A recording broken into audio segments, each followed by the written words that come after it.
Welcome back to the Geekcentric podcast, and welcome back to our watch club for Star Wars The Bad Batch, Season 3.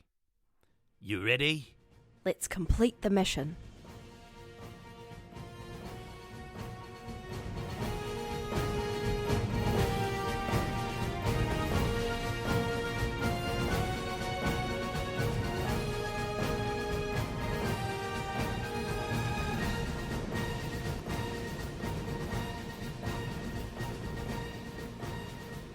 Welcome back to Watch Club. My name is CT0831, but you can call me Hugs. And this is our final Watch Club for Star Wars The Bad Batch, Season 3, Episode 15, the series finale. If you're joining us for the first time, this is Watch Club, our weekly review series, kind of like a book club, but way better. Keep in mind, we will be going into full spoilers for this entire series and Star Wars in general. So if you haven't watched this week's episode yet, be sure to do so, and then come right back in less than 12 parsecs. Now, before we all complete the mission, let me introduce you for one final time to our experimental crew of ragtag troopers. First up, he's taller than a Jawa, smaller than Jabba, and just as entertaining as Jar Jar. He's CT1231, also known as Edit. I gotta say, if you're gonna be this depressing the entire time we do this watch club, like I just don't know if I can. The handle last it. time we already, see this character, exactly. we see this I don't character. Let's keep the energy up, people, because the episode was a bit better than that. All right. Well, right behind him in the lineup, we are so glad to have a true friend and war hero joining us once again, and her name is CT0118, but you can call her Brushstroke. You know, when you started talking about the fact that this is the last time we're doing this, I actually got tears in my eyes. I cried enough at the show, but there'll be future us. This, the podcast is still going, but no, but the batches I hear you. Are the batches numbers. We'll find a use for them one day, I'm sure. But listen, he's dropping down from way up high. He's the dopest, dankest dude on Dagobah. He's CT1006, but you can call him Joints. Ahoy, hoy. Hoy, hoy. Oh my God, please. No, the show might be going away, but Star Wars isn't, guys. Come on. We made it, Batches. We made it to the end. I guess we can already tell how we're all feeling without giving anything away. I want to know who cried. Who cried? Be honest. I mean, I already said it. Duh. Yeah.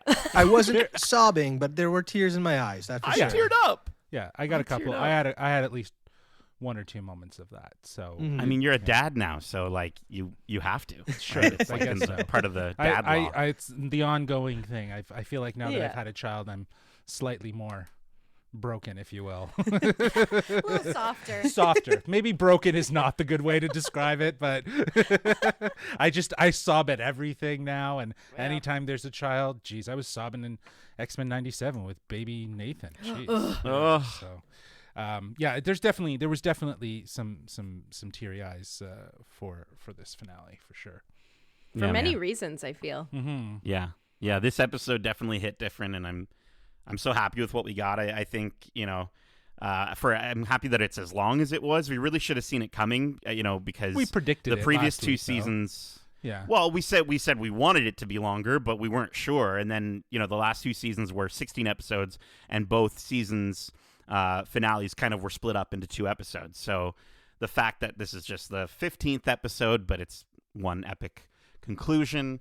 I'm sad to say goodbye to these characters, but I'm so satisfied with the finale, especially after the last 3 episodes that weren't, we can admit they weren't really working a ton for us, or as much, I guess you would say. But one final time, we're gonna dive into Star Wars The Bad Batch. So before we free a Zillow to create a diversion, let's get into this final episode of Star Wars The Bad Batch. Episode 15, The Cavalry Has Arrived, directed by Stuart Lee, Saul Ruiz, and Brad Rao. 3 directors for this one episode. We kick off this final episode with Kevin, Sean, and Deanna Kiner's music, setting the tone in a way that we've not seen before. The traditional loud stamp of the logo is replaced with a slow push-in logo, and the music lets us know that this episode is going to be special. We see the batch closing in on Mount Tantus, out of the jungle about 5 clicks away. Wrecker is still injured from his fight with the dry axe in the last episode, but he presses on. Dr. Hemlock commands the vault be guarded until the security lockdown is lifted. He then meets with Rampart, and the two of them have a back and forth, one-upping each other, the only way you'd expect 2 Imperial officers would.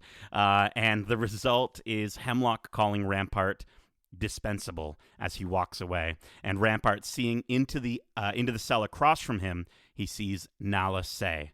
The two share a glance before his cell door closes. Okay, so let's see here. Megan, why don't you kick us off? What did you think of this different style of opener, as well as the confrontation between Hemlock and Rampart? Yeah, it was definitely a darker start to the show in the way that it needed to be. The music was beautiful. I'm gonna mention that I was emotional through this entire episode, but even just that fade in title made me emotional. It was like, this is gonna be big, and I'm ready for the ride. I don't want it to be over, but it's gonna be a good ending. I can feel it from here. The music was gorgeous, and that little back and forth between Rampart and Hemlock was fantastic. Loved the weird, like, empire relationship between 2 people who think they have status of some kind. Is really funny to be on the outside of that, but knowing how serious those characters take their job and their position and their status was very interesting. Absolutely. Yeah, I think the opening with the title card of the Bad Batch, it wasn't that it felt darker, it just felt more conclusive. It felt like a finale. It felt like the end. It wasn't the usual stinger, that song that the drum that really kicks things off. But yeah, I liked it. It felt, as you said, Nate, it told you it was supposed to. This episode was meant to be special, and it was going to be different from everything else. And yeah, the interaction between Rampart and Hemlock, it's like a power flex. You know what I mean? Like, they're just like, well, I have Imperial status, and I was Imperial status here. Like, it's just, it was just a sort of. You see how this disillusion of power has distorted their minds so much that they feel like where they sit, they have more right than the other, and really they don't. They're both disposable to the Empire, right? Like, they're both just, as we'll see as this episode unfolds, right? So as much as they want to flex what status and power they have, it really doesn't matter. Yeah, they're like 2 frenemies at a Starbucks is kind of how I would put it. Like, they have to, like, the coworkers that just hate each other, like, they have to technically be on the same side, but they're absolutely not. Yeah, they're cordial up front, but behind closed doors, that's when they're like, they say barbs shit. fly. Yeah. Oh yeah. No, I totally agree with you, Justin, with the opener feeling very conclusive. It's setting the tone that this is the finale, and we will see closure for at least the Bad Batch. The end of this story. Yeah, which I mean, like the last mission sort of mentality. Right? It really sets the tone for the episode, and then again, following that up with this Rampart and Hemlock conversation was really cool, because it was showing, like, this is who we've been fighting against this entire time, and this is what they think of each other. Basically, they're just, again, one-upping each other, trying to rub in each other's face that I'm still in the Imperial's graces type thing, and you want what I have type thing. It was very, very funny to witness, knowing, especially on a second watch, through knowing how their story ends. And it's so directly opposite of the other side, right? When we see how the Bad Batch interact, they're brothers, right? They work together so closely, and to see the dissension between these 2 Imperial officers, I think it was a phenomenal conversation. I don't want to sound like a broken record, but I will. Like, the Kiners again just bro, like this is the last time I'll say it for this Star Wars: The Bad Batch. No, I'm just kidding. My God. But no, the way that they were able to incorporate the Bad Batch theme in this episode alone, like happy moments, sad moments, scary moments, it's so cool. They elevate this episode, and yeah, I think the other awesome thing was positioning Rampart right across from Nala-Se. Like, it's a cold reminder to Rampart to say, like, you know, this is what you did this is your fault, and you know, his actions of Kamino are literally staring right back at him, and it's karma. Like, it's such a good sort of visual representation of karma, and he's kind of gotten exactly what's coming to him. Yeah, for right? sure. Yeah, I think also too, like the whole situation, I guess, of Tantus could sort of be related to what Rampart did with Kamino, right? And he basically helped sort of set that up. So there's a lot of interesting meaning to, you know, why Rampart is still important, and I use air quotes for the first part of this episode because of significance, especially given the fact of where we saw him in season 1 and how he was so integral then. Yeah, wow. I didn't think about that before.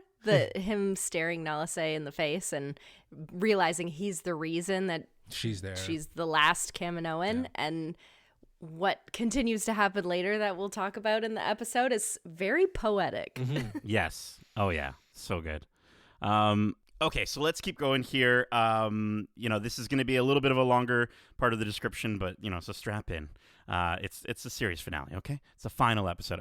Back with Emery and Echo, we see Echo continuing to look through the records for records of the vault to find Omega, and he questions why Emery is helping them. She admits to him that she was wrong about Tantus and that she can help him get inside. She's trying to do the right thing. While Omega and the kids carry out their plan, they cleverly distract and disable a medical droid and then reprogram it in another room. When Scalder grows suspicious and goes to check things out, Omega calmly continues her work. As Scalder arrives, the children approach with the droid, and as they engage in conversation, the droid slowly moves towards Scalder, ultimately incapacitating her with a needle. They command the droid to secure the area while they navigate through the removable panels on the walls, climbing through the delivery shafts to advance their escape. We see the batch again. Wrecker is still having a rough go, but he says he can make it. And then we cut back to Emery as she leads Echo into the vault, explaining how and why the Empire took the kids. The kids manage to reach the Zillo beast, and Baron, of course, begins to cry, alerting the troopers guarding the holding cell. They discover them, but it's too late. Omega has already found a way to wake the beast, and it begins to rampage, allowing Omega and the others to continue their escape. Emery and Echo arrive at the vault to see a ton of clone commandos as well as Hemlock. Commando Scorch informs Hemlock of the loose Zillo, and Hemlock demands Emery find Omega, telling her that her fate is now tied to Omega's. They hastily make their way out to find Omega and the other kids, as a very proud Echo explains that Omega's done exactly what he would have. So, Darcy, what did you think of Omega's plan and the release of the Zillo? Well, I mean, you said you're done talking about the Kinders. I don't think I am, because the swell of the Bad Batch theme as the kids are preparing their escape it had me almost wanting to jump into my seat and fist pump. Like, I was so stoked when I'm like, yes, this is happening. And just the way that they managed to pull it off was very great. I will say, did they have to make the port on the droid so butthole-like? Like, I mean... It was like cat butthole. I know, right? Like, it's just, that seemed unnecessary. I'm like, any port could have done, but they had to make it a circular little starfish type thing. But this escape was awesome. And then, again, Echo's moment of dad proudness at the end there's like, that's just what I would have done. I'm like, this is great. I love, you can hear how proud he is, and just the way he's carrying himself too. It's so good. This whole sequence is awesome. And again, just watching Hemlock start to panic is also great too. Like, we've been focusing on Crosshair's hand this entire season, and now we're looking at Hemlock, and he's doing this thing where he keeps grabbing his gloved hand, and he's doing it more and more as this episode unfolds, and you're just like, this guy who's used to being in control is suddenly on the ropes, and he does not like it. I loved it. Yeah, absolutely. That was definitely a tell of his. That's a good call out. But yeah, I couldn't agree more. I think to see Omega throughout this episode enact the Bad Batch mentality and form her own batch of I guess ragtag individuals, if you will, these kids, right, to try to get out. It just goes to show how much they've instilled in her and how important, the lessons that she's learned from them have like impacted her. So, and it really does foreshadow the events of our flash forward scene at the end of where we get to her wanting to be fighting more, right, and actually making a difference more. So yeah, I loved seeing her take charge, and we've been bringing up obviously throughout this entire series her brothers, sort of their teaching sort of shining through her, and you absolutely see all of them in this finale, like doing what Echo would do. But I love that we're also seeing Omega herself shine through, and there's a little blink and you miss it sort of animation moment when Omega is commanding the droid to guard the entrance and telling the kids to make their way to the wall panels. She's simultaneously, maybe like subconsciously or without even thinking about it, she's checking on Dr. Scalder to make sure she's alive. She lifts her head and places it to the side to make sure she can breathe. And that's what makes Omega so special. And so like it's her empathy, it's her the fact that she still cares, she doesn't even kill for the anyone. people. Yeah. No, and but like for someone like Scalder, like that is just the worst. Like the fact that Omega's still able to take a moment to make sure she's okay is just, again, that's what makes her different, and I love that about her. Yeah, it was so good. Yeah, I couldn't stop noticing throughout the entire episode, but specifically this scene, how she's taken on qualities of each Bad Batch brother and what she's learned from all of them. It's so fun I mean, like you said, Nate, we've been talking about that through the entire series, but specifically in this moment, you really see it all shine. Totally. And I think she's, yeah, I think there's a ton of moments in this episode, like you said, that we get to see her shine. I loved seeing little Eva with her Lula doll like tucked into her back, like how Baron is on Jack's back. It's like it's just this, like, she's so like, there's like a little like smile she gives. She's so proud of herself that she's like has a, I don't know, it's just super cute. That character is super cute. And I wanted to take a second to talk about a tweet that had us all riled up. We were at a screening for The Fall Guy, which check out our review for The Fall Guy, as well as that movie, because it's fantastic. But there was a tweet that Jennifer Corbett put out, the writer of this show, head writer, and it was she's been doing these cryptic tweets every Tuesday night. She's putting out a tweet of a GIF or something. She put out a GIF of Viserion the dragon, which, spoilers for Game of Thrones, is a dragon that comes back to life, and the words Plan 99. And we were like, zombie tech. But thank goodness it was actually in reference to the shot of the Zillow waking up. Like that shot of the eye and the is water like receding, frame for frame. Yeah, it's the exact shot from Game of Thrones. And so I'm just so happy that the Zillow Beast situation happened in the first 10 minutes of this episode. We thought that it might be, it would feel too similar if that was the focus of the episode. So the fact that they just used it as like Omega's part of Omega's plan as a tool. It was a means to an end. Phenomenal. And that thing is so loud and so terrifying. There's an edit that they make where it cuts like mid-scene, like mid-sequence when it's in the middle of roaring, and it goes from like insane loudness to just deafening silence, and it's impactful. It's so good. Just all the sounds associated with the Zillow Beast scenes are incredible. I mean, later on when it like finally breaks out, there's just such the most satisfying splat sound as it crushes a stormtrooper. Like, it's not a crunch, it's not a bang, it is a straight up splat. And it's just like everything else, the guy flying through the clouds, the Zillow Beast in this episode was used just enough, and it was awesome for every second it was on screen. Yeah, I was pleasantly surprised with that as well, that they didn't necessarily leverage that to like be kind of like the T-Rex in Jurassic Park that would just pop in and just like tear shit up and then go away and then come back. And within the first 10 minutes we get the introduction of the Zillow Beast, and it's off. It's off on Tantus. It's freed, right? And so that's Omega freed all the animals. Yeah. She always wants to free the animals. Yeah. Hemlock telling Scorch, to send the ships after the Zillow. There's a moment where he goes, I thought he kind of went full Emperor, because there's just a moment where he's like disregarding what Scorch is saying, and he just says, do it. And he doesn't say like, do it, but he just says, do it. And I was like, I did the Leo meme, like, he's trying to be the Emperor. And I'm like, you're not You're not the Emperor, bro. Okay, you're a good bad guy. You're not the Emperor. So Stop trying to make the Emperor happen. It's not going to happen. Yeah, exactly. absolutely. As he sips from his Starbucks, insulting Rampart from across this. Okay, so let's keep going here.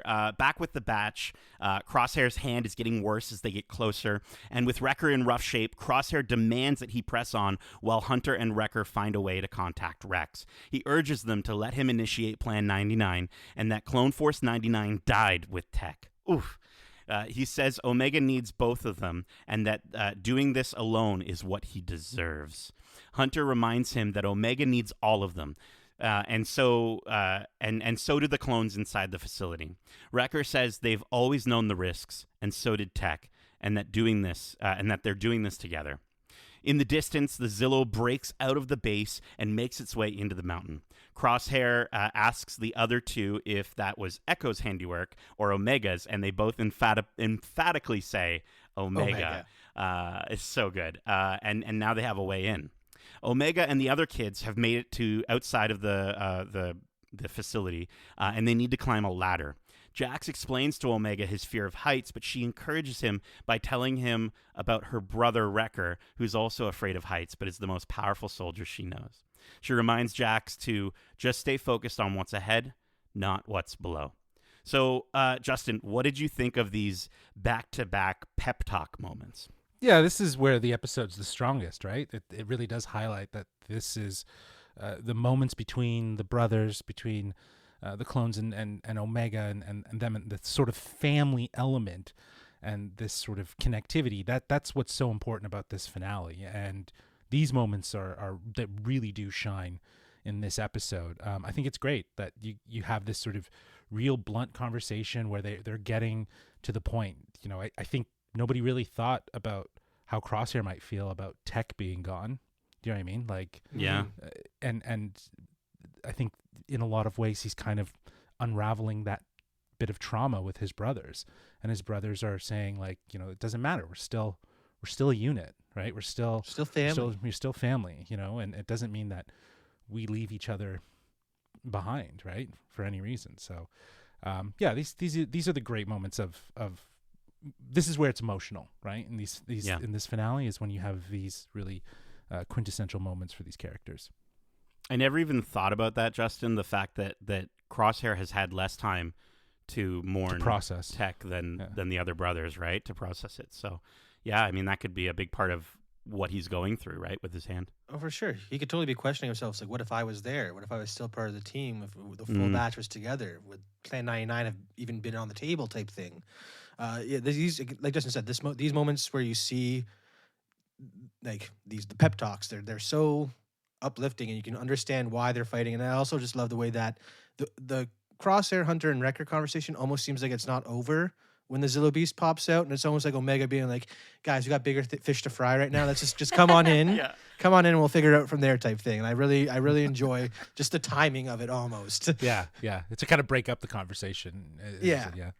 Absolutely. Yeah, I think that these moments, these pep talks, like you guys have said, are really quintessential animated Star Wars. There's so many moments in the Clone Wars. There's so many moments in Rebels where you get these like really beautiful moments between characters to uplift each other, but also almost to like shake each other and go, no, get it.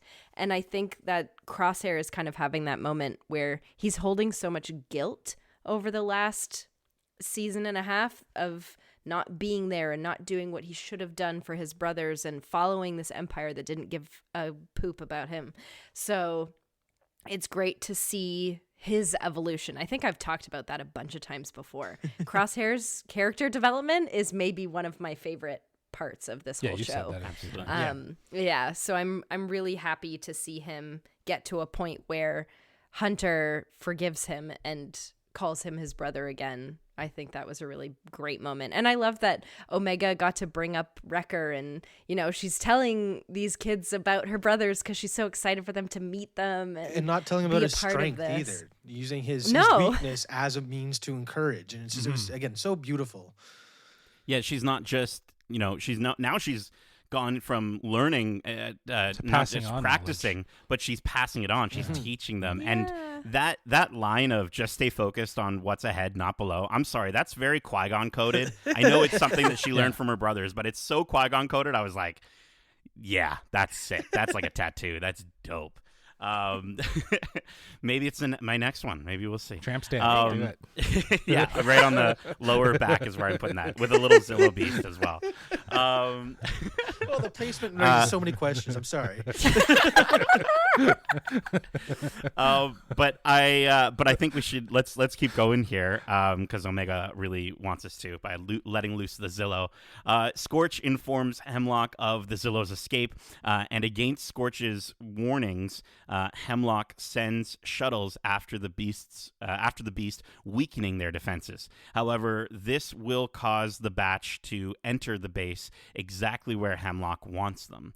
He then activates 4 new Clone X troopers, each of them with different weapons and attributes, or it might have been 3 new ones. The batch make it to the base, but they're met by a squad of troopers as well as these Clone X troopers pretty much immediately. Crosshair commands Hunter and Wrecker to fall back as he shoots a sticky bomb collapsing a bridge onto the enemy troops. A shuttle flies in and fires on them, causing Hunter to get pinned down under some debris. Wrecker pulls him out, but they're attacked again. And finally, as they're all pinned down, Crosshair has his shooting hand chopped off. Okay, so let's talk about these Clone X troopers. They were, to me, they were the evil Bad Batch. They're the anti very clear Bad Batch. Yeah. We were already getting that with the introduction of the first X Trooper, right? We were getting vibes of like Crosshair. Is it tech? Is it a clone?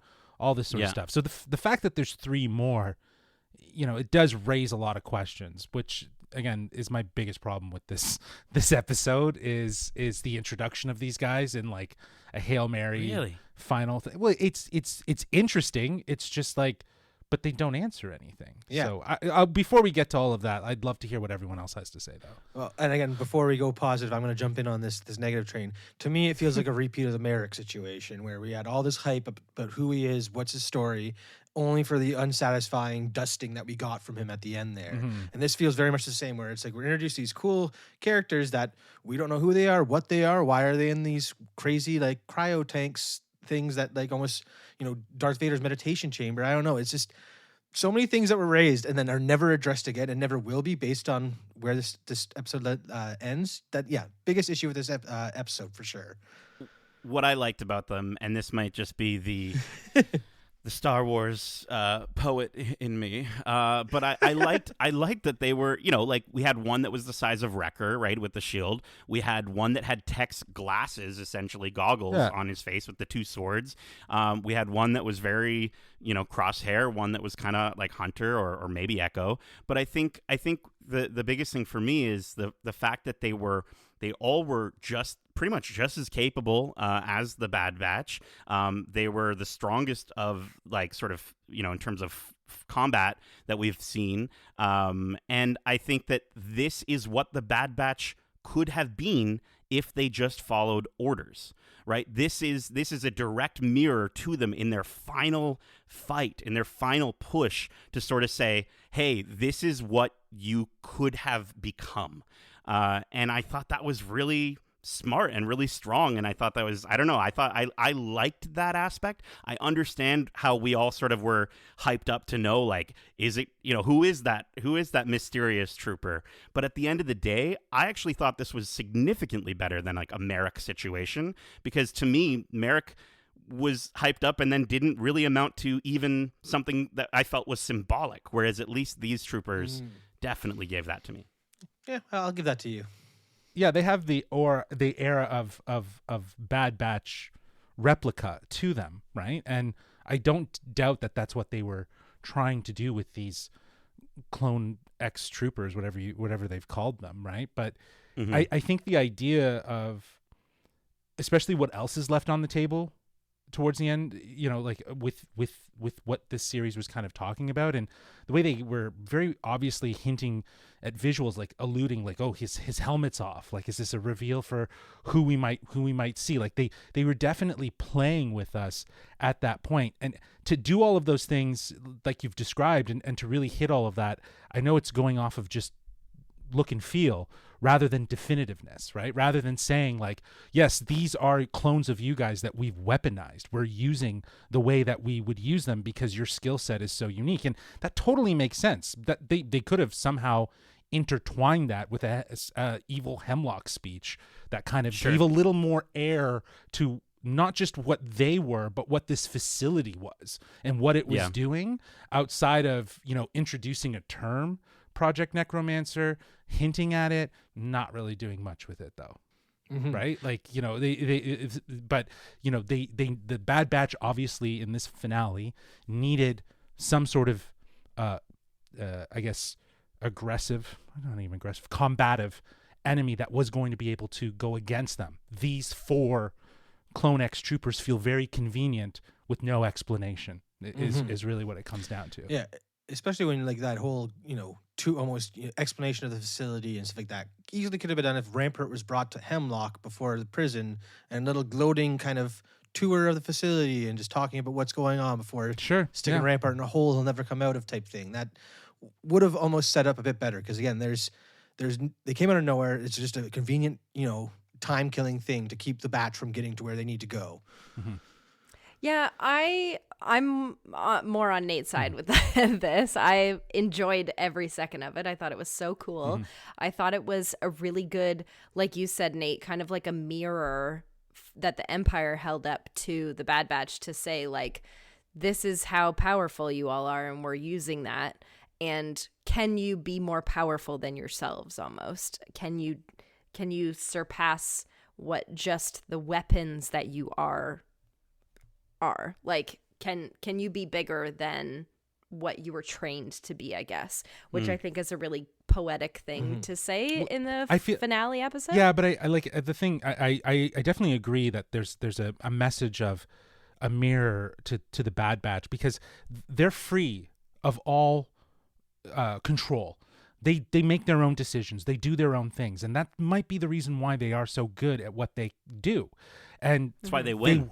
Exactly. But they were once a product of clones that were controlled. And that is more or less the remnants of what we see in these 4 Clone X troopers, is what if they were good soldiers that followed orders? And how were those orders instilled, right? Like, it looks like, as Darcy pointed out, it's some sort of high-tech Darth Vader meditation chamber style that's keeping them alive, and maybe they are dead clones resurrected. I'm not sure, but again, there's all those questions that I have. I don't know if I'll ever have answered unless they explore that more. Again, beyond intrigue and definitely the combat in this scene was so phenomenal. Good. But again, like it was parkouring over stormtroopers. Sure, absolutely. Like, and they don't mean anything. The maze situation and how they had to weave around walls and stuff like that. It was so military style driven, while also being very retro in its sort of parkour style. But again, as I go back to what I was saying, they had to have some sort of opposing threat that was going to match them in their combat. And this was very convenient for them to have it. It was flawless, don't get me wrong. But again, it was just a plot thing that I felt was just like, why introduce these characters? Again, just talking about the combat, just the way that these X-troopers are using regular troopers as meat shields. Like the one bladed guy, and you're saying parkours over him. He's like, he's parkouring over the guy as that guy's getting shot in the chest. Like, they are there for one mission, that's to capture and bring down the bad guys. And it's they do a great job of doing that. Well, and I maybe I got it wrong, but I was thinking that these guys are almost like the initiation of Project Necromancer. Like, the way they all come out of these pods looks like they're zombies that are like waking up. Sure. The way their bodies kind of move. So is this the first stage of like what Hemlock would have shown the Empire to say, look at the... And no, I know, and we don't have that question answered. But maybe it wasn't meant to be answered, and that's, we see that unfold through this episode. I I get where you'd be frustrated with not having that answer, Yeah. but I also think so many other loose ends were really well tied up in this episode, which we all kind of weren't sure would be. So I can forgive introducing something that we don't get to figure out. Yeah, and not to badger it over the head, but I think that it's like there's two sides to this finale. And the side that it really succeeds in is closing the stories of the characters and the important moments and really creating a sense of, in my opinion, poetic alliance into the first season. Things that were established in the first season we see concluded in a lot of ways and sort of wrapped up in this finale from a character standpoint. But any of these bigger questions that are Star Wars ethos, they're all just left on the table. Right. And again, it depends on, we talked about it last week. It's like, what do we want this finale to do? I was hoping we get a little more answers in certain places with things like these Clone X troopers. But because of how much is left on the table, I was going to save this for the end. I wonder if there's more to explore in this story outside of the Bad Batch in an animated way. That's why things haven't been answered. I would like to see that potentially. But if this is it, I don't know if it's Justin, they're not chopping Dave Filoni's hands off, okay? So I think we're going to be okay. I think he'll keep writing. Oh yeah. I also just want to mention that here is another moment that I bawled my eyes out because I thought something really bad was going to happen. I mean, something did happen, but sure. I thought bad, like the head ending chopped of off. One of the yeah. Well, and the fact that it was the Crosshair. Like the dark version of Crosshair, the sniper that we've been following, the fact that he was the one to chop off the shooting hand, I thought was just fantastic. Okay, let's keep going here. We continue to search for the kids with Emery, and Echo witnesses his brothers being wheeled away down a hallway. I thought that was kind of a weird way to do it, but they're like on this like little gurney thing. He chooses to prioritize finding the kids before they can save the rest. Then, just as Omega and the other kids are discovered, Echo stuns the trooper that found them, and Omega is so relieved. They get to a shuttle to escape, and Omega and Echo stay back to save their brothers, while Emery, using the coordinates given to her by Echo, with the kids, they fly away to safety. Hemlock, now holding the rest of the batch in his private lab where he conditions clones, begins to torture Hunter. He expresses that he's looking forward to making them into fine operatives, and if they die in the process, that's okay. They've got a ton of other clones that they can make use of. He's then interrupted by an incoming transmission from Governor Tarkin, forcing him to leave the room, and he learns that the Emperor isn't happy and that Tarkin is on his way. So, Darcy, Emery survived, and Hemlock sort of reveals his intentions, at least in that moment with the Bad Batch. What did you think of these sort of extreme opposite paths that we've seen with these two scientists? I am surprised that Emery made it out there, but I'm also relieved because the whole redemption in your final moment thing is a trope that's been played out in Star Wars and a lot of other things quite a bit. So the fact that she gets a chance to redeem herself in the eyes of these kids and maybe help them find their families as they go off, I really enjoyed that. And it just, again, mirroring that with Hemlock and how he is full on gung-ho leading into this, like, I am smart, what I'm doing is going to be in like the utmost importance to the Emperor, I can't do any wrong type thing. And then even just his annoyance at being bothered by Tarkin, the guy who's giving him the money to do what he's doing. He's like, oh great, he's him again. It was like, Mom, I'm playing my games. Like, That's what it felt like, yeah. He had like that sadistic smile, and he just like frowned right away when he heard that his boss was calling and ruining his fun.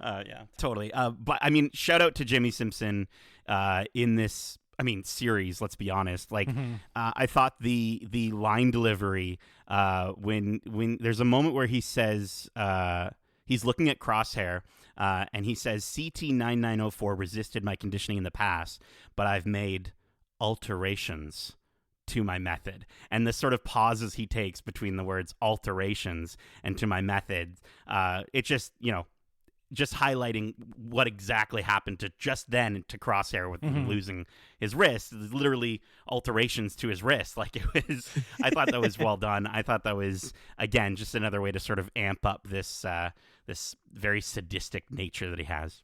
Yeah, I think, it's great to see kind of like him sort of unravel and lose control. I think there's a great call out Darcy, that like his tell is very much like him holding his wrist and stuff like that, and making more of a point, because I think that hand with the black glove, we don't know obviously if there's anything underneath that could be not human, it could be something else, or it could be whatever, but it I think it represents the hand that he wields, right? And the hand that he wields in this facility as a sign of power, and him holding it and tweaking it, it's very much like he's trying to remind himself that he still has that power, right? And the way he has that wrist. And so I think to see it sort of unfold, you kind of get two sides of it. You see him be really cocky and talking into the clones and saying like, yeah, like I got a fucking great method here. It's gonna work, right? And then he goes into Tarkin, and then he's getting like reamed out by his boss, and he's like, oh shit, like you see him kind of like lose a little bit of that after. So it's nice that they were slowly building out this character, kind of show his I guess his poker face. Yeah, absolutely. Yeah, seeing Hemlock lose control slowly over this episode is an incredible arc. It's what we've all been waiting to see. And watching him sort of torture Hunter is really intense. And we've seen them in bad spots, but I don't know that we've ever seen them this bad and of shape and in a bad situation that we know only one person can get them out of. So it was definitely a good middle point to the episode, I feel. Mm-hmm. Yeah, and this was kind of like the middle of the episode, right?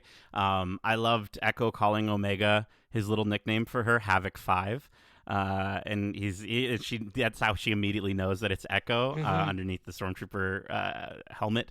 And yeah, I think I'm glad Omega, or I'm glad that Echo sees Omega, just like we talked about last week with Crosshair. Echo very much sees Omega as, an asset. Like at first I thought he was going to be like, okay, get on the ship with the kids, but no, of course not. He needs her to complete this mission. He needs her to save their brothers. So she's staying. Mm-hmm. Yeah, he trusts her, especially given the fact that he's spent the least amount of time with her through this season. So it's he's been off doing stuff. It's interesting to see how there's just this sense of growth in her character that they are acknowledging and are able to just say, yeah, like she's got this. She knows her shit. Yeah, he's like, you released a Zilla Beast all on your own? Yeah. Let's use you. Yeah, exactly. That's what I'll do. So good. Okay, so Omega and Echo manage to make their way into the holding cells for the other clones, and they begin to free them all as Rampart and as well as Rampart and Nala say. Rampart wants to leave immediately, but Echo gives a call to armed speech and says, "Clones don't leave our brothers behind," encouraging the other clones to join the fight. Nala say tells Omega she can't let what she knows about cloning and her work remain in the Empire's hands. The only way Omega can be free is if Hemlock is gone and the databanks are destroyed. Omega and Nala say their goodbyes, and Omega gives her Emery's datapad to gain access. Rampart decides to follow her into the room, picking up a blaster along the way. He makes it into the room and begins to copy all the data to the datapad to use it as a bargaining chip. Nala tells him her work will never belong to the Empire or him. It will always be Kaminoan. He shoots her, and as she falls to the ground, she drops a thermal detonator, killing Rampart and destroying all the databanks containing the information on Omega and Project Necromancer. So we got the death of Edmund Rampart, but more importantly, the death of Nala Se, the end of a character that we've known for so long. What a way to go out. Megan, what did you think of the death of Nala Se? Well, this is that poetic moment I was talking about before. The fact that Rampart, you didn't need to follow her. You could have just run. You could have figured out something else, but you just couldn't leave well enough alone. Mm-hmm. And, I don't think intentionally she was going to go in there and sacrifice herself. But the moment Rampart followed her in, she's like, okay, this information is going to die with the Kaminoans, and that's fine with me. It was the big blow up death I wanted for Rampart, and a very poetic and heroic act on Nalase's part. Mm-hmm. Yeah, she didn't even hit the ground. Like she let go of the grenade that was in her hand, right? Like once she was shot, she just dropped it. And I think that, she knew in that moment she had to sacrifice herself for this, because she's got a laser blast in her chest, right? But I think she had already activated she already it, yeah. started the bomb when she saw Rampart. True. So she was like, True, yep. yeah. So she just started it in her hand. Yeah, that's true. That is actually true. What I like is the fact that we get like a callback to the first episode, or at least the episode where Nalase hands Omega, like, you'll need this to try and get out of here type thing. And we get Omega handing it back to Nalase. Wow. I thought that was a very cool That's an even better goodbye than because I was like, why didn't they hug? But to your point, Darcy, that's perfect. That is. It's like, here, you know what you have to do with this type thing. And I really like that. But also this, again, that death, so satisfying to see Rampart thinking he's got the best hand ever, only to see that he's messed it all up for everyone. Like, when the rolls to his foot is like the best moment. And the fact that he was the one that, killed the Kaminoans, you know what I mean? He took them out. She's blowing him up just like he blew up her home planet. Like, there's just a lot of that tying of a loose end, right? And to your point, Meg, like, he could have just left, but he had to find something. He knew that she was super important. They kept her around, and he wanted something that he could, bargain his way back to power, right? Because he knew he had none of it left. So yeah, it was good to see him go the way he did, because it was deserved. It was I think, Megan, you had talked about a situation where Hemlock coldly shoots Rampart in the back, and I was like, we were all like, I was super stoked on that. And I think this was just as you've been saying, we've been saying, the word of the day, poetic. I think the karma, it's like karma knowing, we could go with something like that. Oh my God. I think it's I think the fact that Nalase was also used and discarded by the Empire. Both of them were. Their paths are actually very similar, but inside they're completely different. And she made the right choice in the end of the day. And technically, she delays the progress of Project Necromancer significantly if the next time we heard about it is not until The Mandalorian after the second Death Star. So the fact that, like, that's her, you know what I mean? She's the reason that the Project Necromancer probably wasn't able to get off the ground as early as it could have. So phenomenal moment. I loved it. So good. Okay. Omega and Echo make their way to where the batch members are being held. Omega manages to inform Echo on what she can see, and then she's able to free one of Wrecker's hands as Echo and the other troopers keep the Clone X troopers occupied. Omega is caught, however, and Hemlock releases a toxic gas below them where Echo and the other clones are fighting. He's unaffected because he's got a helmet on, but the other unmasked clones begin to pass out. With Echo now captured as well, Scorch informs Hemlock it's time to go. Wrecker wakes up and breaks out of his restraints and begins to fight. Hemlock secures himself to Omega using some binders, and along with Scorch, they escape. Wrecker tells Hunter, go get the kid, and he and Crosshair chase after Hemlock. They arrive at a bridge where Scorch is guarding Hemlock as he drags Omega closer to his private shuttle. In the harsh rain, we see Scorch immediately taken out. Then Hemlock pulls Omega closer to the edge of the bridge, holding her at gunpoint. Omega pulls out the tool she took from Emery, and while Crosshair doubts himself, Hunter tells him to shoot the binders, telling him to trust Omega, saying, "Wait for her, then take the shot."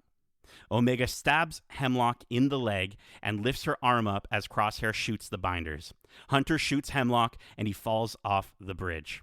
Omega runs to her brothers, embracing them both in a big hug, and they manage to meet up with the others to escape Mount Tantus mere seconds before Tarkin arrives. What an incredible moment. Justin, what did you think of this sequence on the bridge, the death of Royce Hemlock, and the level of trust that they put in Omega in this moment? I don't know if he's dead, but we'll talk about that later. But yeah, like I think that this again is one of those beautiful moments where we see just things collide. You know, Crosshair and Hunter have been at opposite ends this entire season, and they've sort of been trying to find their way back to each other. And in this moment, they totally do, with Omega on the other side of this bridge, sort of working with them, right? And I think it's just the beauty of seeing the batch work together. And in no matter which number or how many there are, there's a sense of connectivity between them that is fluid, and it feels so like it's sort of like the Force. If you want to think about it, it's something that's like intuition. It's so deeply rooted in their connection, and yeah, it was awesome. The moment he, Crosshair doubting himself, Hunter saying, "You got this. Just wait for Omega." Like this was a moment where I was like almost like anxious and like was getting like teary eyed, and then they pull it off, and then there's obviously the I guess them coming together, and she hugs Crosshair, right? And I think Crosshair needed that hug. You know what I mean? Like that was that like Crosshair desperately needed that hug. And Hunter, was obviously super, super proud that like, Crosshair's he came through. He believed in himself, and he was able to pull this off, and he had something to prove, given the fact that part of the reason why she got taken away was because he failed. So because he missed the shot. Yeah, he missed the shot. Yeah. He got the shot this time, and it's the poetry. It's there. Yeah, I think there's so many moments in this part of the episode that you explained, Nate. One thing that I find really satisfying is that we've been predicting that possibly one of these troopers, the ex-troopers that you're talking about, could be a revived Tech. And I'm kind of glad that I'm actually very glad that it's not, and that Tech is dead, gone. Yeah. Like that is a satisfying end, because I feel like there's too many moments in Star Wars, but also these sort of fantastical series in general, where you feel that a character has passed away or died or something, but then they're brought back, so it almost feels like there was no point. Yeah, exactly. Yes. Yeah. So I'm very happy. It's sad that Tech's dead, but very glad that he is gone, and his execution of Plan 99 was for a reason, and it holds value. I'm really happy with that. I'm really, again, another moment where Omega is showing her knowledge. She has learned these things. She kept that pin that she took from Emery because she knew she would need it. You never know when, but you're going to need it. And Hunter saw her pull that out and was like, she's got this. I know she's got this. And whether he's dead or not, I think that was a great ending for Hemlock. Yeah. The like slow Empire, couple Emperor bullets fall. And yeah. When you fall in Star Wars, you might not be dead, but I hope he is. Yeah, no, I totally agree. That fall into the shadows is so Star Wars, and unless you're Mace Windu, you might come back from it. Oh no, Mace is coming back for sure. But I love the fact that Crosshair lost his shooting hand. That was very clearly established, and we not once in this whole segment do we see him shaking at all when he's like on the line trying to fight for Omega. And I feel like that earlier in the episode he talked about how it's what he deserves to be, to be the one to get lost and left behind, getting Omega out. And it's almost like losing his hand was payment enough for him to now turn over that new page and really start anew. And it was so cool to see Omega again ran to him first before pulling Hunter in. Like Crosshair is just as important to her as Hunter is, and it's beautiful. Again, beautiful way to end this whole story. Yeah, and I think the way that they sort of are giving us the greatest hits from an animation standpoint, setting this in the thunder rainstorm on a high situation, walkway, on a high walkway. I'm like, they know what they're doing, and it was crazy how quickly they took out Scorch. I mean, Scorch is a clone commando, and not only that, but that was a clone that in this moment they blasted to death. And normally we do see them try to, with clones, stun them. But here they're like, no, this is Omega we're talking about, okay? We're not going to stun you, bro. Not pulling any punches. Not pulling any punches. The moment she knows what to do, wait for her, then take the shot. and the sort of half nod between Omega and Crosshair summed up an entire season of character growth with no dialogue. Yeah. Major tears, holy crap. And then in terms of Rampart being dead, Justin, I'm happy to get into this with you. Rampart's dead. the fact Hemlock that- is what we're questioning. Sorry, that's what I meant. Hemlock. The fact that the Hemlock, is Hemlock dead? Is he truly dead? The fact that Tech didn't get brought back in this series, Sure. Yeah, maybe that's what I that's was- not how it works for this He also series. got like 3 shots, right? Like they shot him once, Oh, that's my and thing. then they That's even and then they- more. yeah, and then he Yeah. fell off, right? They doubled down. Yeah, exactly. Yeah, they did. You're But- absolutely right. His hand. What if he was Oh my God. experimenting? What if he was experimenting on himself? There's And another that's Hemlock. why he That's was- exactly what I was thinking. Right? So like working with somehow cloning. Hemlock has returned in in a future. Well, that's why, like you said, sequence. like Project Necromancer is gone and all the data is gone, and I guess that would mean that all the data that he has is gone. But if he is also gone, then it's really gone. But if he's not, then maybe there's a chance that it might not be gone. Like I don't know. Like it could be still around. Because like, I just feel like you could argue yeah. that Emery. You could argue that Emery has that knowledge too, but not Shit, on the yeah, that's a same good point. level.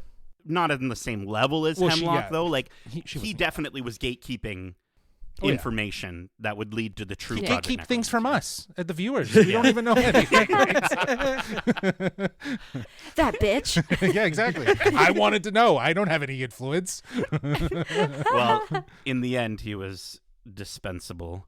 Okay, let's talk about this next sequence here. On a now destroyed Tantus base, we see one of Tarkin's science officers informs him that after a thorough investigation, none of Hemlock's research was salvageable. Tarkin orders that the base be destroyed and that the funding for Project Necromancer now be shifted over to Project Stardust. I'm loving all these projects. So cool. Really quickly, as we kind of get to the ending sequences of this episode, everyone remembers what Project Stardust is, right, Darcy? Yeah, Yeah. isn't it that big like blaster thing that like Yeah, it's a really big It's gun. like a planet size. yeah, That's almost planet. Yeah, no, Yeah. moon. It More looks of like a moon. More of a moon. is what I've heard. yes, yeah. moon Yeah. size. Okay, That's okay. But it is, Yeah. but it is no moon. Yeah. Yeah. It's a planet killer though, right? Is that? Yes. Oh yeah. yes. That's it. Yeah, I That's think it. they Yeah. say That's that it. at Yeah. some point. But it's funny. It's crazy how this is the last time Tarkin will say that in the Bad Batch. No, I think it's funny how my God. Tarkin immediately shifts his funds into his project, right? Like, Yeah. it's a little bit of foreshadowing for how he continues to screw over his colleagues, like Krennic in the future. Like, it's interesting that Project Necromancer. Well, that's his drive though. Right. Right? But it's Yeah. like Yeah. there must be a few plans on the table for this to go from like the most important thing to now Tarkin just being like, all right, let's forget this, take the money, put it into this thing that I'm enjoying and I'm going to, steal ideas from and say that I'm leading to make the Emperor proud of me. I don't know. It makes me wonder how much Tarkin is gatekeeping from the Emperor.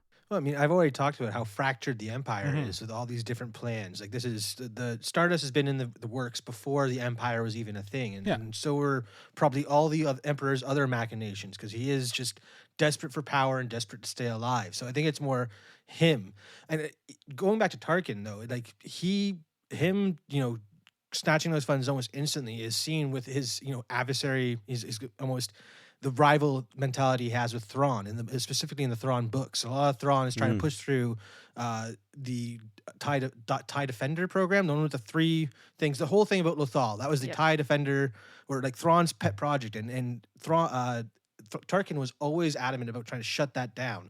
So seeing him sweep in here and immediately transfer funds just fits the bill of him. Like he has his priorities straight, and he doesn't care who else in the Empire he's fucking over. He wants to make this giant gun. So, And this was very much foreshadowed earlier on when he popped in to like talk to Hemlock, and then Hemlock was like, "Oh, I'm on a project. The Emperor, it's top tier, man, right?" Like he's like talking to Tarkin, and Tarkin's like, "Well, I'm rather concerned about the money that's being spent on this, and what is it yielding and stuff like that." And his sort of concern, but he's worried about the money not because of it's taking away from his funding, right? And also that's funding that he could be getting to make a planet killer, right? So it's like, to see that piece here wasn't like wasn't a huge shocker in my opinion, because it kind of like it seemed like if this whole thing has failed, what are you going to put money into? If their data's gone, everything's gone, the guy who was working on it's gone, well then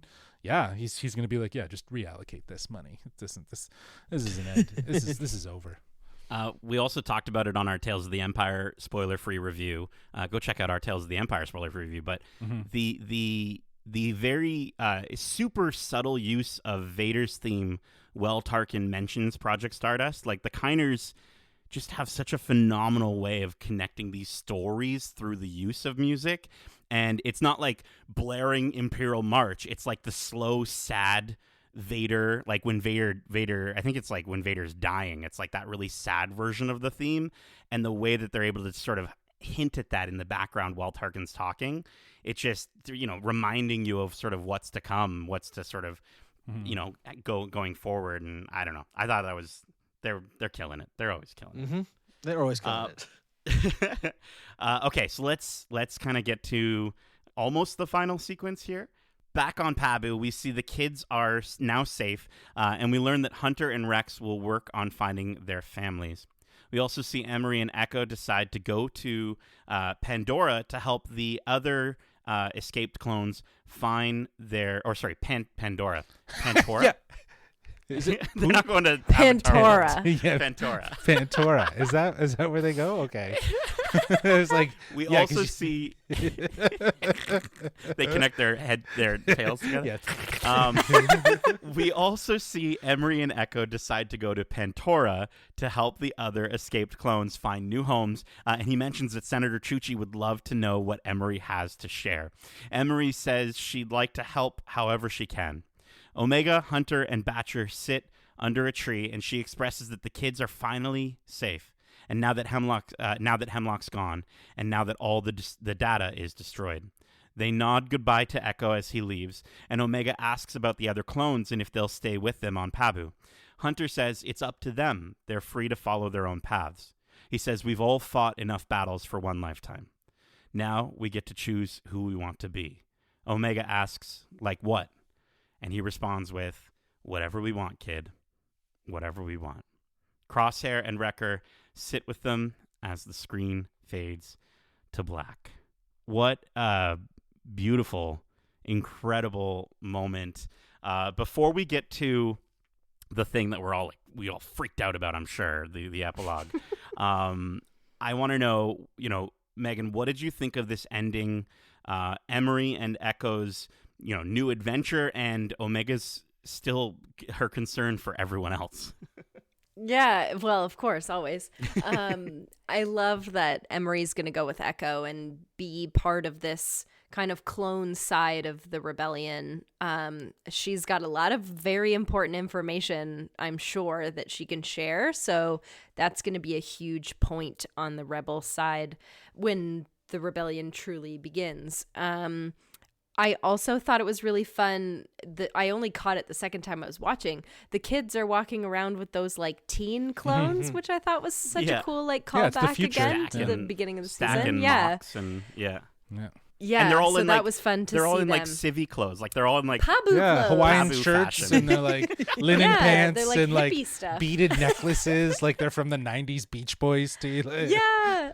Anyway, and then we had so many predictions that this show was going to end on a lot darker note, and I'm so glad that it didn't. It was a very beautiful, hopeful moment, and I bawled like a baby just watching the 5 of them, including Batcher, sitting under that tree in complete peace. Like they were truly, truly free, and that was the most beautiful ending. Yeah. Seeing them after their fight has truly ended was just so nice to see. And after us speculating, not all 3 of them would be sitting there at the end, to get all of them there and to have such closure for, again, Crosshair's story. Like, we know that he probably won't be broken going forward. Like, he's got a family unit now. He knows he belongs, and that's what they can do. They can just whatever they want. I love how that's so open-ended, and like you can clearly tell what they want is to just be a family, and it's so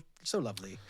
Yeah, this is again there's these very specific moments that we've kind of touched on where we get to see closure for these characters, and things kind of tie up. And this is such a signature moment. You know, everything they've been fighting for, having their own, choosing their own path, being their own individuals outside of just being clones, and being tools, I guess, in a lot of ways. You know, they've found peace, they've found, a home, and that's together.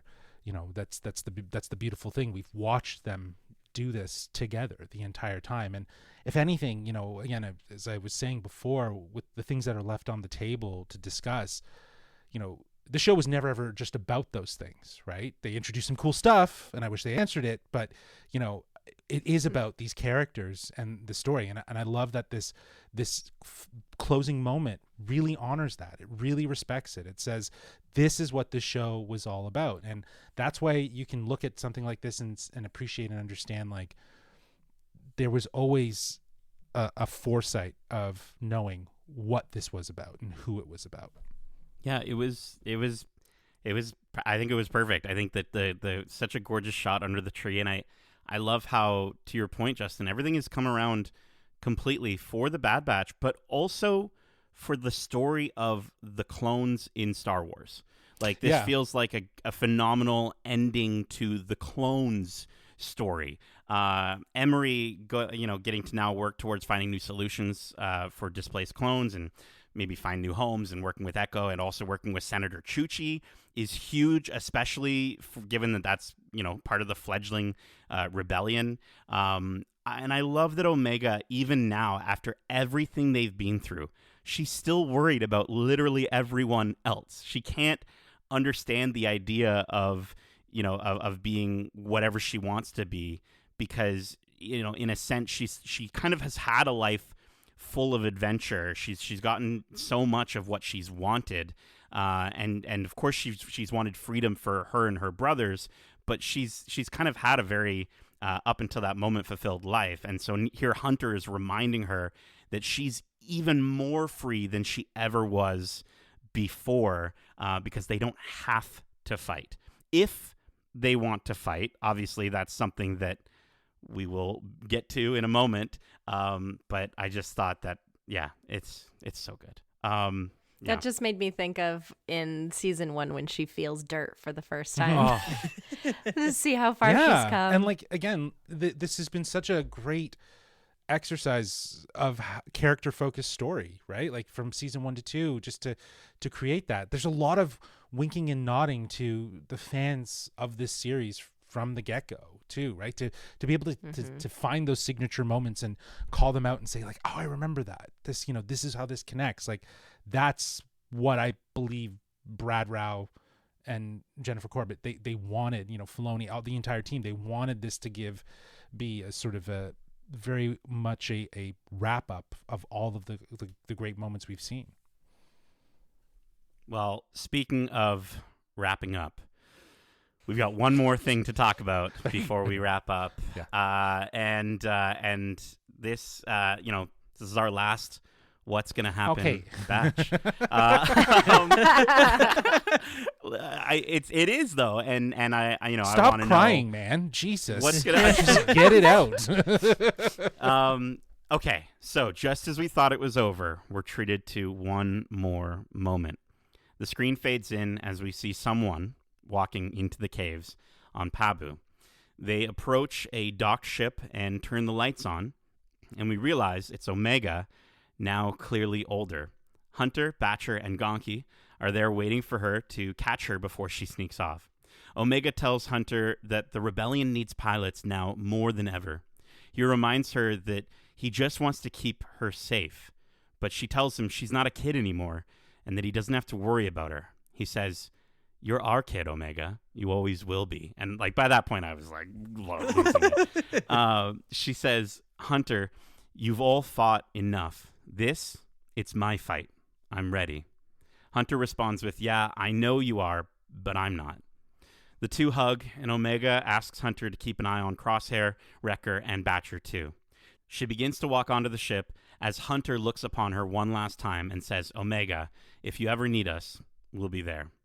Omega sits in the pilot seat with Gonki behind her. She adjusts Tech's goggles on the dash, powers up the ship, and flies off to her next adventure. Hunter looks on as Batcher whines, and the last thing we hear in this series is, "It's all right, girl. She'll be fine." And that ends Star Wars The Bad Batch. Whoa. Okay. Wasn't expecting this at all. Thought that last moment was perfect, but so happy that we got this. Darcy, what did you think of this final sequence? And, maybe we can branch this out as part of a what's going to happen batch. Will we see Omega ever again? Well, okay, so as soon as this was released, I had to look up when is this final scene taking place, and it's speculated that it's happening around 2 to 4 years before the events of Yavin. So we're right around the time of Rebels, basically. Wow. So I don't think we're going to see her per se around this time frame. If anything, we'll see her after the events of the original trilogy. We'll know she's joined the rebellion at this point because, again, I don't know how many stories you could tell in that original trilogy that would have the same impact, knowing what the story plays out to you're be. getting too much on top of each other. There's with too stuff, much. yeah. There's too much. Yeah, that'd be too busy, and we don't need it. So if anything, I'd like to see her maybe afterwards, and we're seeing her part of the New Republic, maybe, or something like that. I think that'd be really cool because, again, her piloting skills, she will be fine. I mean, Hunter said it best. She has learned from some of the smartest soldiers in the world. She grew up with them. And of course, she's going to take all their lessons to heart and go on and just be a total badass in the rebellion. Yeah, I mean, I've lost my shit when first of all, the shot over Pabu was very reminiscent of the shots we've gotten of Tantus, which I thought was really cool. And then they showed that hair, and I was like, who is that? She turned, I saw the ponytail, and I screamed at the TV.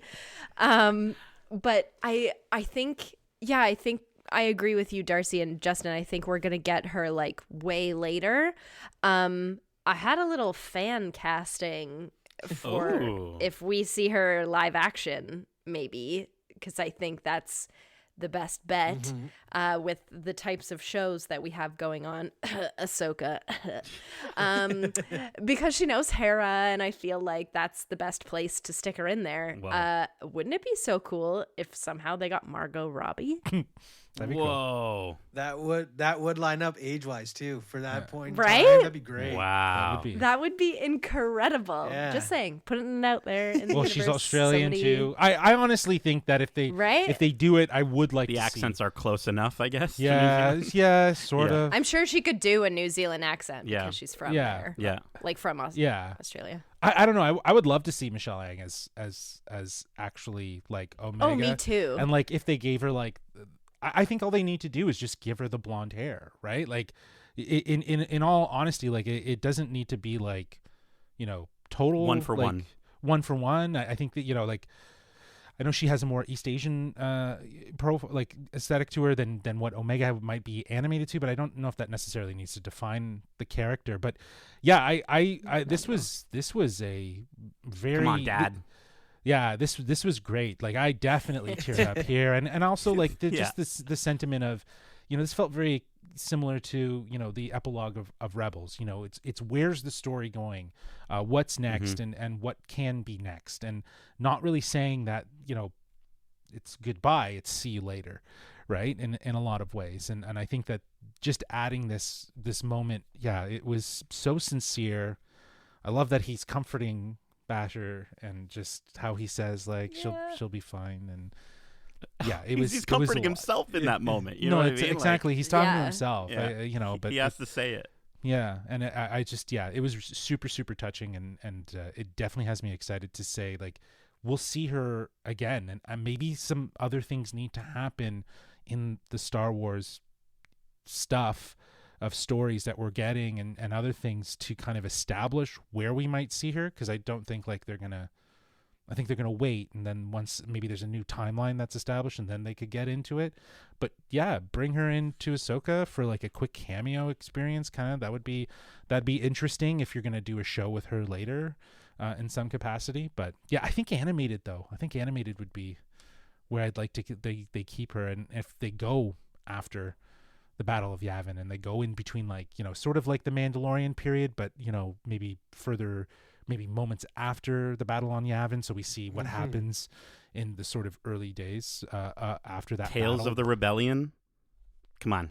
Dude, Let's do it. Yeah, Let's do it. There's so much. Right? Mon Mothma losing her family. Like, just maybe Mon Mothma after we see her in Andor season 2, whatever that will be. Like, she's becoming the leader of the rebellion. So you've got Mon Mothma on one side, kind of being pulled like one, further into the conflict, and then maybe Omega like kind of starting her journey. Kind of that could be the two storylines. I'm gonna say something here. You're gonna be like, that's way too cheesy, but I'm sorry. The fact that that Hunter is sitting in the darkness and Omega is revealed by turning the lights on. Like, she's the light to his darkness, right? She always has been. And it's just, it's so beautiful. And I don't care how corny that sounds. I just think it was so cute and lovely. And to see an older Hunter, the fact that she can't sneak past him. And yeah, when he says, "You're our kid, Omega, you always will be," it just hits so hard, because I think this entire sequence felt kind of like real life, right? Like how it just sort of cuts from her as a kid to her going off on her own, because that's like, I think about the younger kids in my life who I, think like, oh, like last week they were like, in diapers or just learning how to walk, and now they're driving and going to college, and I'm just like, what the heck happened? How is time going by in the blink of an eye? And that's exactly what they did with this epilogue. The moment with Tech's glasses on the dash, literally seconds before, I was like, they're gonna do the Han dice like in the Falcon, but it's Tech's glasses, and it was, so good.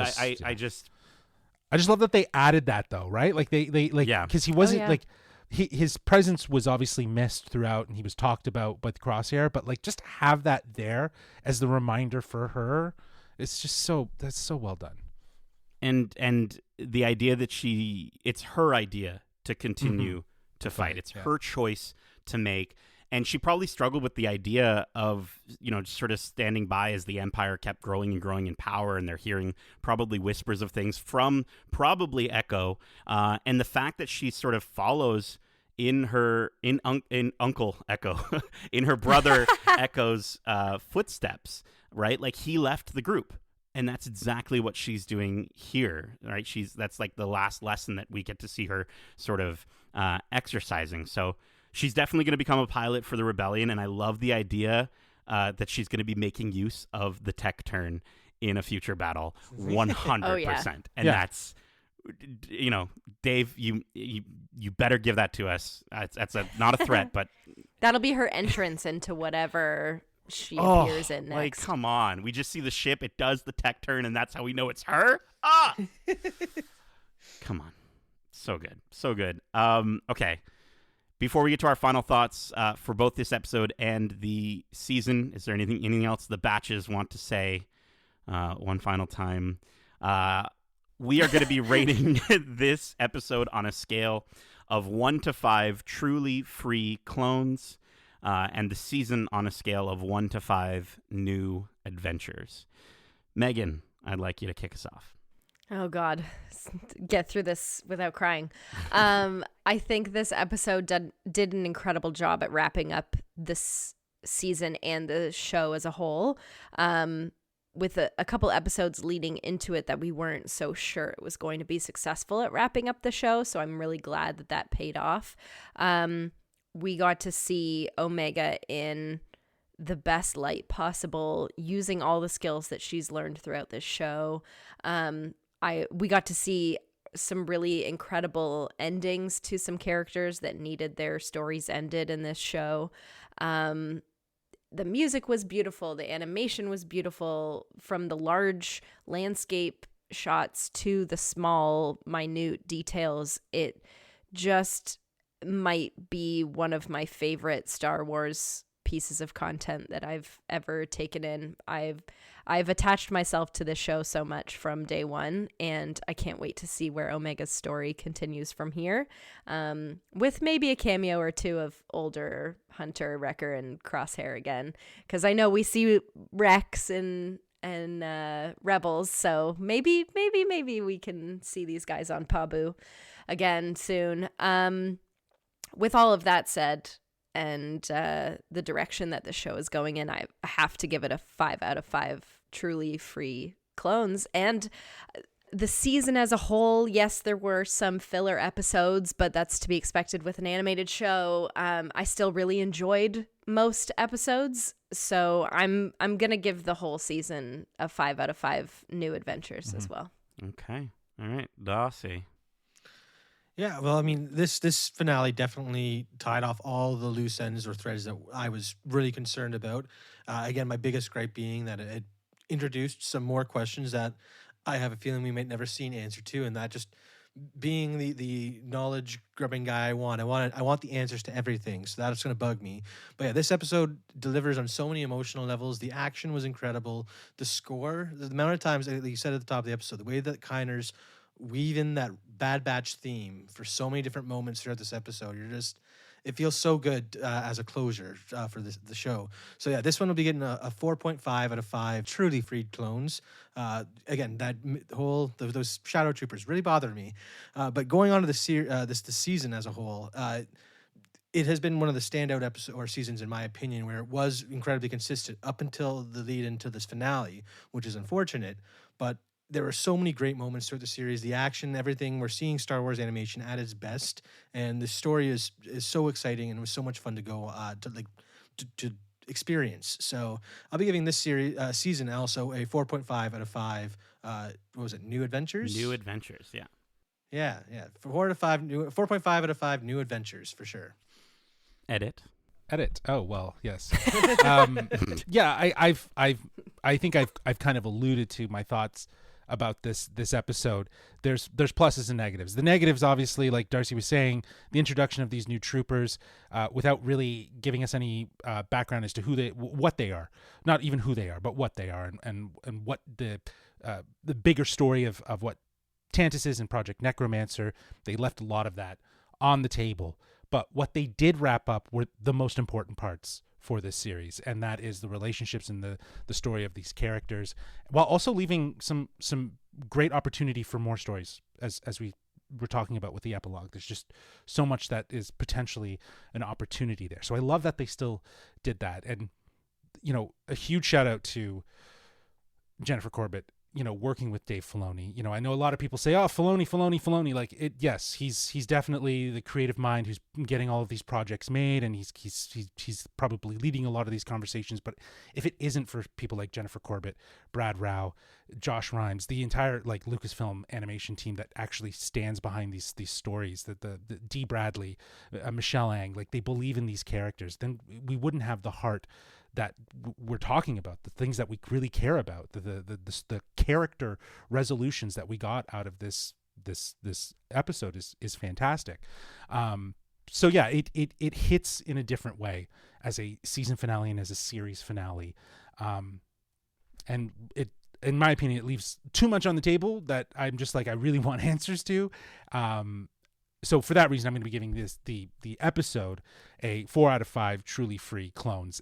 For the season as a whole, I think, again, we were talking about it. It started super, super strong. I gave a lot of these episodes off the top 5 out of 5. I was like, damn, they're nailing it, and they were so freaking good. And then it just kind of slowly declined, and it had a rocky start there, and then it picks back up with this finale and really just kind of highlighting what the purpose of it was meant to be. It's to really focus on these characters. So I can appreciate what it did with its momentum to a certain degree. I think where it slowed down for me was just a little jarring, because we were kind of amping up. So I'm going to be giving the season a 4 out of 5 new adventures as well. Alrighty. Yeah, I think, I mentioned leading into this episode that I was worried about this finale because the last 3 episodes, like we've all just mentioned, felt like they kind of stalled out a little bit. But, I at the end of last week's episode, I said we all have to listen to Justin because he's smart, and we should temper our expectations. and that as long as we got a poetic ending with these characters that feels earned and hits me in the feels, I'd be happy. And boy, did this finale hit me. I think the Zillow escape, again, being used as a moment and not the focus of the episode, that happened. The death of Rampart in a meaningful way happened. The epic ending to Hemlock happened, and not bringing Tech back, but still finding a way to honor him in the end happened. So, that and tons of other moments that I wasn't expecting, including a prologue that leaves room for so many more stories with at least Omega, is incredibly exciting. And I think they just nailed it so much with this episode in so many different ways. This was exactly what I would expect from a series finale. It felt like a movie, and I'm stoked that, with just what they were able to achieve within the 50 minutes that they gave us. I think it's my favorite episode of the season. I'm going to give it a solid 5 out of 5 truly free clones. As for the season itself, this show, this series that spawned from the love of characters that prove that being different is the best thing you can be, and a show that focuses on a family that's brought together through war and survival and ultimately love, with consistently incredible visuals and music and a cast that's, as we've all already talked about, just insanely talented. I think from a technical standpoint, this season was some of the best Star Wars on those fronts. I think the narrative this season had its ups and downs, but out of 15 episodes, I only counted 4 for myself that were subpar.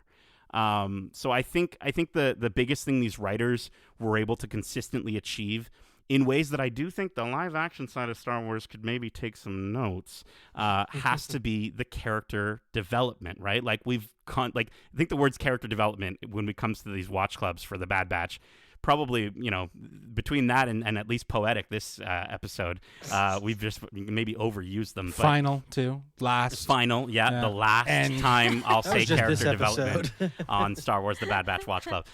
No, but I think out of all the fantastic elements in this show, the character development is the best feature, and I think this season showcased so much growth for Hunter, for Wrecker, for Crosshair especially, for Omega especially. And I think, we said in our initial, watch of the show, in our, when we watched the first few episodes, like you said, Justin, you were giving 5 out of 5s. I think it was the most consistent season in terms of quality. Mm-hmm.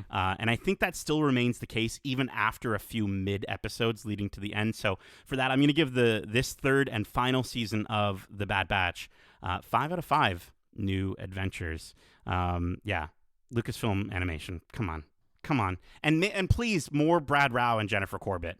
Like Dave Filoni, absolutely. But they're there. They're absolutely. They're always going to be there. But they're all of them. They have to. Their care and their attention to the story of what they want to do next is what I'm really interested in. I think that it can only go up. I hope we find out maybe in August or maybe next year. In Japan, in Tokyo. You got your tickets. We got Darcy and I got tickets for Star Wars Celebration, so we'll be sure to be reporting from Tokyo when that happens. But that is it for this. Sorry, I wrote it this way. Final Watch Club for Star Wars The Bad Batch Season 3.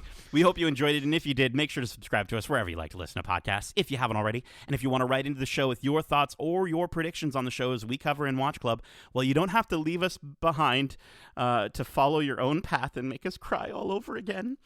Instead, Megan, can you let the big, beautiful batches know that if they ever need us, where they can reach us by HoloMessage? Absolutely. You can reach us at wearegeekcentric@gmail.com. That's wearegeekcentric@gmail.com. You can also find us on Instagram at wearegeekcentric, and on Twitter, I'm calling it Twitter because it sounds better, at geekcentricyt. That sounded like the older Omega was just here. And older wiser. Olmega. Older It's and wiser. Omega. By that point, they hadn't changed it to X yet, so that's good. That makes No, sense, not yet. Yeah. Okay, feel free to join our Discord using the link in our description. We can keep the conversations going. We want to hear your thoughts on this finale, as well as your thoughts on shows like X-Men 97 that if it hasn't already been put out there, we will be doing a spoiler cast on X-Men 97 because we will have to talk about all the crazy stuff that's going on there. So we want to hear from you. Keep in mind, we have a ton of other episodes covering the latest in movies and TV shows, including our recent spoiler-free reviews for Tales of the Empire, The Fall Guy, Netflix's Dead Boy Detectives, Fallout, Alex Garland's Civil War, Monkey Man, Three Body Problem, and X-Men 97. We also have some great interviews out now, like our most recent interview with the executive producer of the Apple original series, Sugar, Simon Kinberg. Justin sat down with him to talk about how that show pays homage to the classic film noir genre while giving audiences something fresh. And as a self-proclaimed geek, he also talks about what he wants to see next for the X-Men, which is super cool. And for May the 4th, we have 2 special interviews that are Star Wars-centric, so you'll definitely want to subscribe, check out all of our interviews, either on your podcast service of choice or over on YouTube at youtube.com/geekcentric. Leave a review. It helps us so much. This has concluded our 21st season of Watch Club. Season 21 is in the 21. bag. Wow. We can legally drink. We can legally drink, guys. Hooray. Wait till our... Can we swear Wait now? till our next swear? Watch Yes. Club. Oh, Yeah. my gosh. Yeah, naughty watch. Season 22, I'm happy to announce, of Watch Club, I'm sure we've already talked about it, will be for The Acolyte. Megan, Darcy, Justin, thank you so much for joining me for this Watch Club. And as we say, for one final time, Good soldiers follow orders.